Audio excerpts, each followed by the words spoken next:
Hey guys, let's get more news about Warriors, but first, don't forget to subscribe to the channel and leave a like. Warriors Steve Kerr breaks silence on dirty play causing Jimmy Butler injury.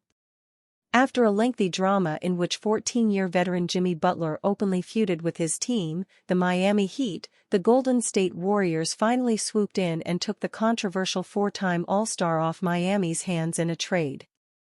That single move appears to have completely reversed the Warriors' fortunes and put the five-time NBA champions firmly in contention for a sixth, or an eighth counting the two won by the franchise when it was located in Philadelphia.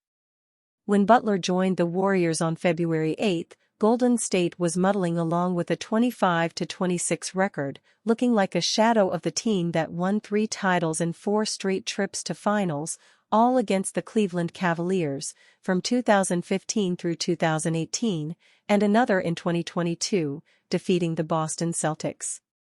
The addition of Butler changed everything. Starting with his first game, in which they defeated the Chicago Bulls 132-111 with Butler pouring in 25 points, the Warriors won 23 of their last 31 games to capture the number 7 seed in the Western Conference. That meant they had to win a play-in game against the number 8 seed Memphis Grizzlies, which they did by a 121-116 score. In the opener of their first-round series against the Houston Rockets, Golden State won again. But in Game 2 on Wednesday, whatever championship visions they may have entertained came crashing down with Butler, who fell hard to the floor late in the first quarter of what turned out to be a 109-94 loss for the Warriors. Butler suffered a painful pelvic contusion and was ruled out of the game. When he will return to action remains unclear. The play that caused Butler's injury started when the Rockets' young star Amen Thompson collided with Butler in mid-air as the two players contested a rebound off a missed shot by Thompson. But the play immediately sparked outrage among Warriors fans and even some media members, who called Thompson's play on Butler dirty. Or worse. The more times I watch the Amen Thompson undercut of Jimmy Butler, the more I see it as a dirty play, wrote San Francisco sports radio host Dan Dibley on his X, formerly Twitter, account. He loses his balance a bit but extends both arms into Jimmy's legs and sends him spinning into the air. Should have been a flagrant one at least. Other Warriors fans were less civil in their online reactions, some using profanity to express their thoughts and their agreement that the play was dirty. But Thompson had one prominent and unexpected defender, Warriors coach Steve Kerr, who spoke out on the play and dismissed the claim that Thompson did anything dirty to cause Butler's injury. I asked our guys behind the bench, they just said it looked like there was some physicality on the rebound. And I think Thompson just inadvertently found himself underneath Jimmy just based on the tug-of-war that was going on there, Kerr said, though he admitted that he had not reviewed film of the play. We didn't think there was anything wrong with the play, Kerr continued.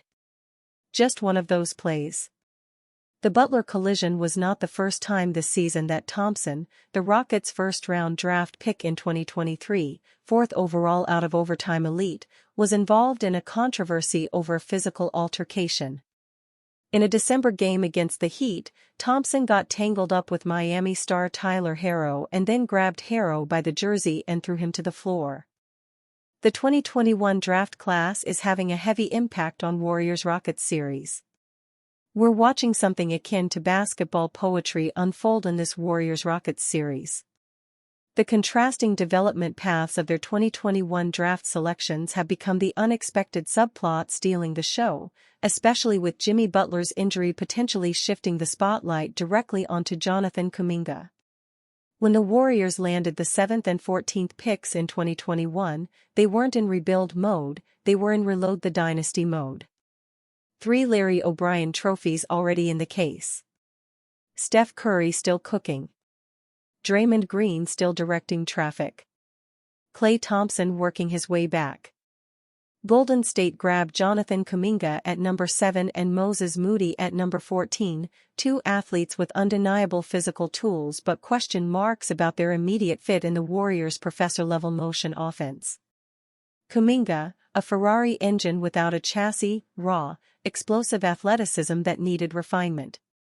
Moody, the more polished 3-and-D prospect with less spectacular athleticism but perhaps a clearer role pathway. Two different players, same impossible task, learn one of the most unique systems in basketball while competing for a championship.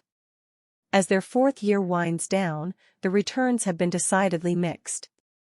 Kuminga has shown flashes of brilliance, averaging around 15 points per game this season, but never truly fit into the Warriors system. His relationship with Kerr deteriorated to the point where he was collecting DNPs during crucial late-season and early playoff games after Butler's arrival. Moody's journey has been quieter but similarly complex. The Arkansas product has developed into a serviceable rotation piece when healthy, but not the immediate impact player Golden State hoped for when they passed on more NBA-ready prospects. His development has come in fits and starts, showing elite corner three potential and defensive instincts, but until this season he struggled to carve out consistent minutes in a veteran-heavy rotation. Before Butler's injury, Moody was actually seeing more consistent playing time than Kuminga, logging 28 minutes as a starter in Game 2 with 7 points on 2 of 5 shooting, including a 1-for-4 mark from 3. Moody started 34 games with the Dubs this season, cementing himself as a valuable piece to the rotation. Moody has generally been willing to accept his role as a complementary player, spacing the floor, playing solid defense, and not trying to force his natural game into the Warriors system. Meanwhile, down in hometown, the Rockets were playing an entirely different game.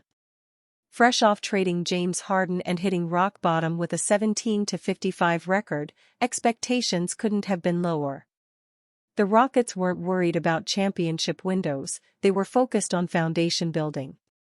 When they drafted Jalen Green at number 2 and traded for number 16 Alperen Sengun, they essentially handed these rookies the keys to the franchise and said, "Go figure it out. We'll be here when you crash." Green and Sengun had the luxury of learning through failure.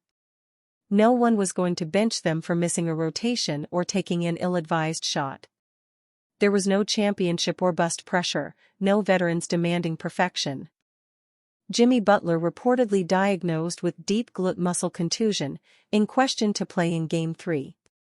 With Jimmy Butler back in the locker room for most of Game 2, the Golden State offense fell apart. The Warriors struggled in the face of an athletic and aggressive Houston defense. The Warriors may need to find a way to free up Curry and win a game without Butler if they are going to win this series. Butler suffered a deep glute muscle contusion and his status for Game 3 against the Houston Rockets is in serious jeopardy, according to a report from Shams Charania of ESPN, largely confirmed by Chris Haynes. The important news is that there is no structural damage. Butler is officially listed as day-to-day, and considering his history and the fact that it's the playoffs, his playing would not be a shock. If he does play, he could be limited. Butler was injured in the first quarter of Game 2 when Amen Thompson missed a shot.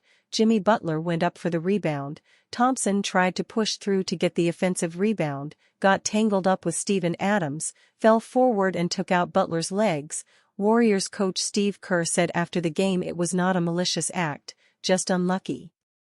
If Butler is out, it hurts the Warriors on both ends of the floor. He was a key part of a Golden State defense that was the best in the league after the All-Star break, and he is also the best secondary shot creator on the team, taking some of the offensive load and defensive attention off Curry. With him out, Kerr went deep into his bench in Game 2, trying to find a spark somewhere. None came. The Warriors can win at home without Butler, but against a young and hungry Rockets team, it would take not only a monster night from Curry, but someone else to step up as well. And you fan? What do you think about Jimmy Butler's situation? Write to us in the comments.